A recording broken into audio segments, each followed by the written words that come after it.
Hey everyone, my name is James. I'm a producer with Gearbox Software. Hey, my name's Joel. I'm from 2K Australia. In case people haven't seen the news lately, 2K Australia and Gearbox Software are collaborating on an all-new Borderlands title called Borderlands the Pre-Sequel. Now, this is a full new standalone Borderlands title which is coming to Xbox 360, PlayStation 3, and Windows PC in the fall of this year. And we're here to give a run-through of the demo that we prepared for PAX East earlier this year. So why don't we get stuck into it? Yeah, all right, so right now we're looking at Athena, who is one of the new playable characters. She's a sort of a famous NPC from Borderlands 1 DLC, the General Knox DLC. Right now we're putting our skill points into the Phalanx tree, which enhances her kinetic aspects, which is this energy shield that Athena has that allows her to absorb attacks from enemies and throw it back at them. All right, let's go ahead and get looting. Over here we have one of our new loot chests. We're going to go and open up and we're going to see what we've got inside. All right, looks like we have one of our new Cryo Guns. Cryo is a new ice elemental that we've introduced in the pre-sequel.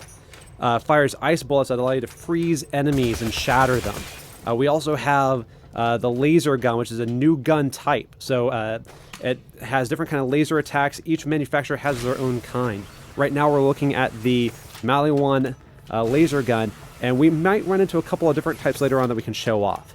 This is the Oz kit. This is an O2 kit. You need O2 because you're on the moon surface of Pandora's moon surface, Elpis.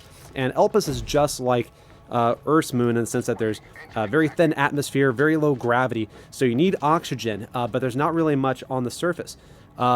Looking at our other playable character, Wilhelm, you might have seen that there's a sort of a shimmering bubble over his head. That's his oxygen bubble. That allows him to breathe on the surface.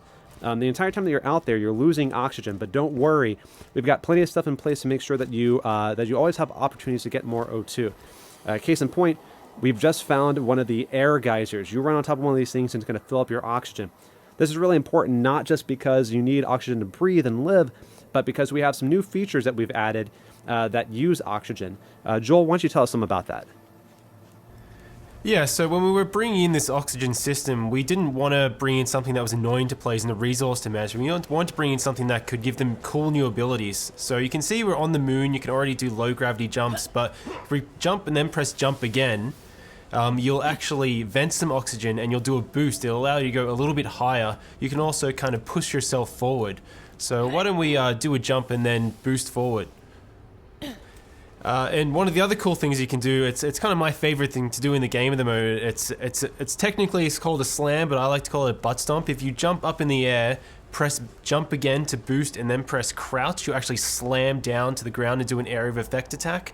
It's a great way to manage crowds, to shove them back, because if you're in a low gravity area, you can push them back pretty far, which might be the edge that you need to either run away or focus on one guy before you deal with the rest of the crowd.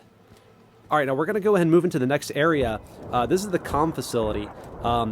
There's a signal that's being jammed that you need to take care of so that you can get back up to Helios, which is the moonshot facility.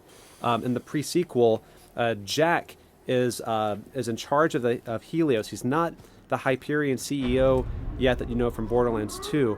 Right now he's just managing the station, and you've been kicked off it, and you got to get back. Coming from that comms facility.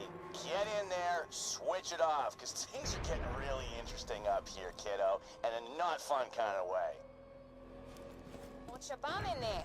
Reed Biller owns that place now, and I've heard he's a right nut job. You probably would have heard a bit of an Australian accent there. During the development of the game, it just so happened that the moon kind of turned into Australia.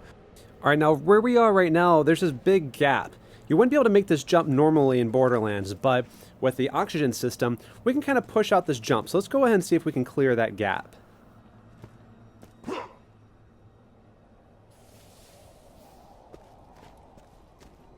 All right, Athena, you're up.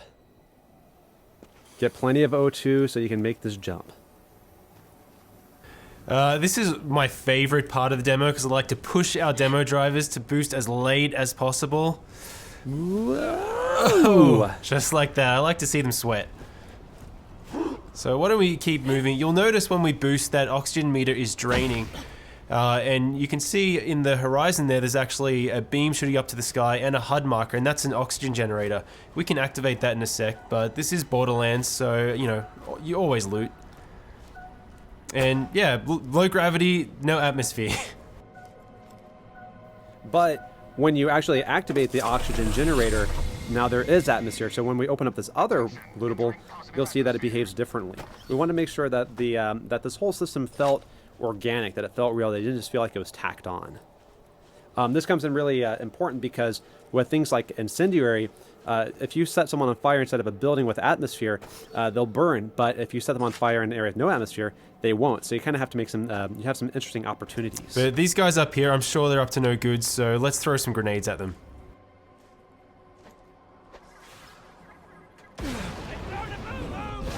Oh.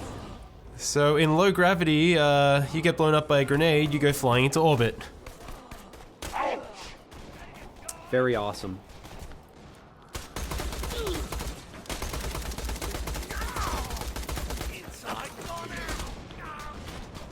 Now you'll see these guys who are outside of the oxygen dome, they're wearing the same bubble that you are, and if you manage to get a headshot like that, they'll actually start venting oxygen and become vulnerable. And this really brings tactics into play for the player. So you can come into a space, and if you have a really kick-ass incendiary weapon, you can choose to turn on the oxygen, or you can try and take out their bubbles that way. But why don't we take a chance to have a look at our co-op buddy Wilhelm. So people probably remember Wilhelm from Borderlands 2. It was the big robot that you fought right at the beginning, the first big boss. In this game, he starts out just as a man because this is his origin story as well as many other characters. And the really cool thing is, as you're building out his skill tree, not only do you gain new abilities, but you actually visually change him as well. You get robotic arms, robotic legs, shoulder-mounted rocket turrets. You're essentially building out his skill tree to tell the story of how he became the boss you fought in Borderlands 2, which we've had a lot of fun making. But I think it's probably time to show off our first new action skill for Borderlands the Pre-Sequel. What do you think, James? Yeah, it sounds like a good idea. We're coming up on the barrier here for the comp facility. This is being run by the Scavs, which are the scavengers. They're essentially moon bandits. They're not going to let us in without a fight. They're even bringing out some heavy hitters, some turrets, but luckily we've got our Aspis to help us with that. Let's try to absorb as much damage as we can and throw it back at them.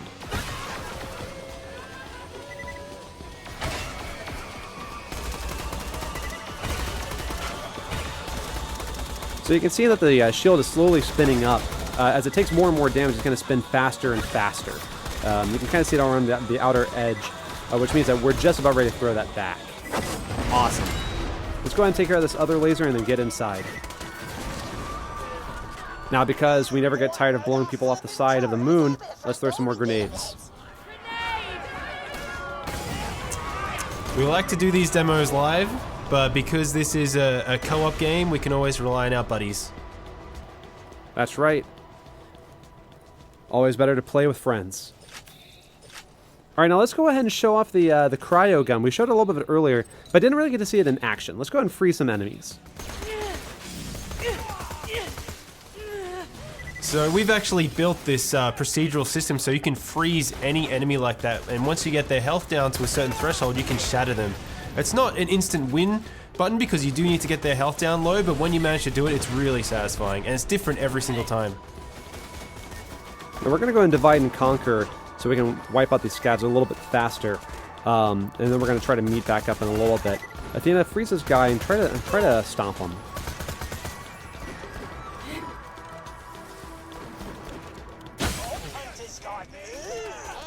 Athena had a good tactic there. If you manage to get really high, your butt stomp will actually do more damage. So if you freeze someone, you can butt stomp down and shatter them from above. Now, you can do more than just freezing them while they're on the ground. We've got some jet fighter, some sort of jetpack enemies. Let's try to freeze them while they're in the air.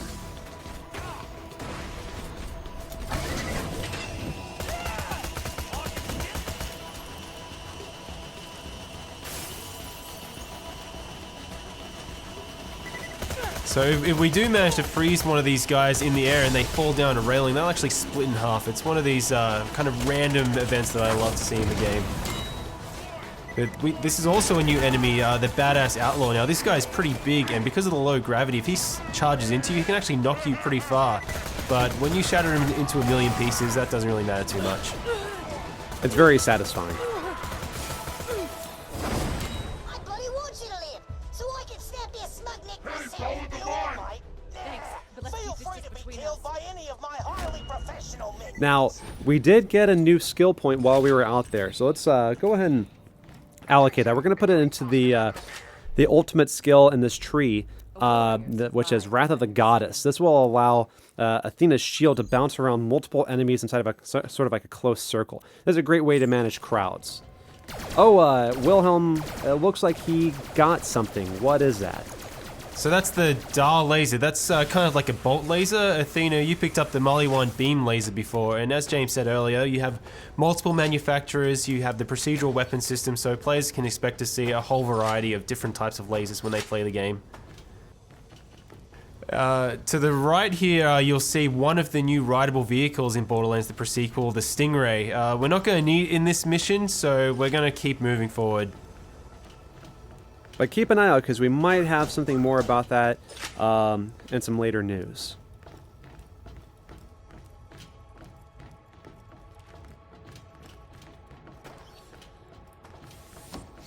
Alright, looks like we found another loot chest. Let's pop this open and see what we have. Let's see if we have a new Oz kit over to the right here. So what does this Oz kit do? Let's see. So it looks like it increases your oxygen meter. It allows you to create an oxygen bubble, which comes in really handy when doing a slam. So let's go ahead and give that to Wilhelm and see if we can do some damage with it.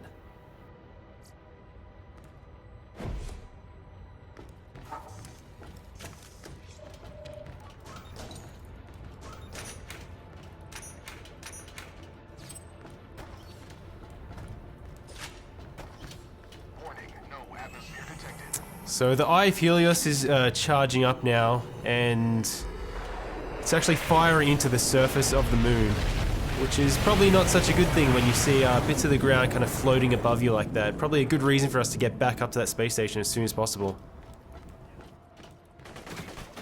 Alright, so we've got a group of enemies coming up, and so we're going to use our buddy Wilhelm to help us charge up our shield so we can get it going. Because you can use friendly fire to charge up Athena's shield. Yeah, let's try and take out all those guys at once. Nice. Awesome. Alright, Wilhelm, yep, butt stomp time.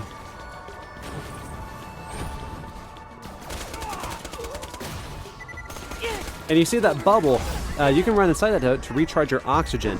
As we mentioned earlier, you can also use the oxygen to set enemies on fire when you're out in this sort of area. So maybe we get a chance to use that, maybe we don't. Yeah, it is a really good combo if you get that oxygen bubble with the fire to burn enemies, but I really love getting the cryo one as well, so if you jump down from high enough, butt stomp and shatter and freeze a guy all in one go.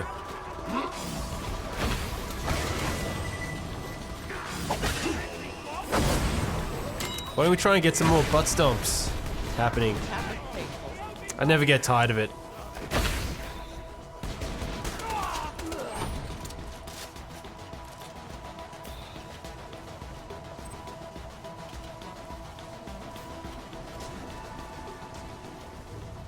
I can taste someone burning. So we've got some little scabs and a little outlaw here. This is a really good opportunity to try and charge that shield right up, so absorb some more damage. It's fully spinning now, so just move back a little bit, Athena, and fire it off. Awesome. Nice. Now there's a lot more resistance in this area than we planned. We might need a little more help on this one. Who could help us out, possibly?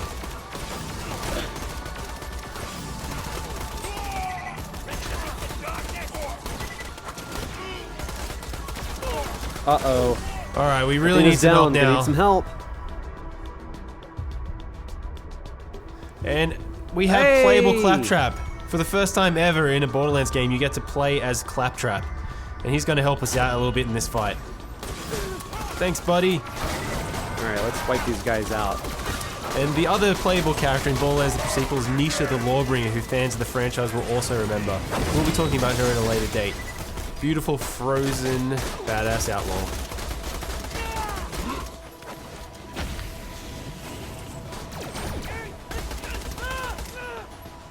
So yeah, we should probably head in here and try and disable that signal so we can get up to the space station.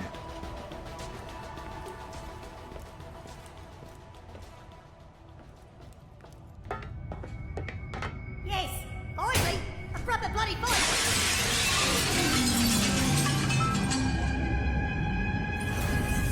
Start the freaking talk! We can love this. All right, you better get him, Athena. Getting close.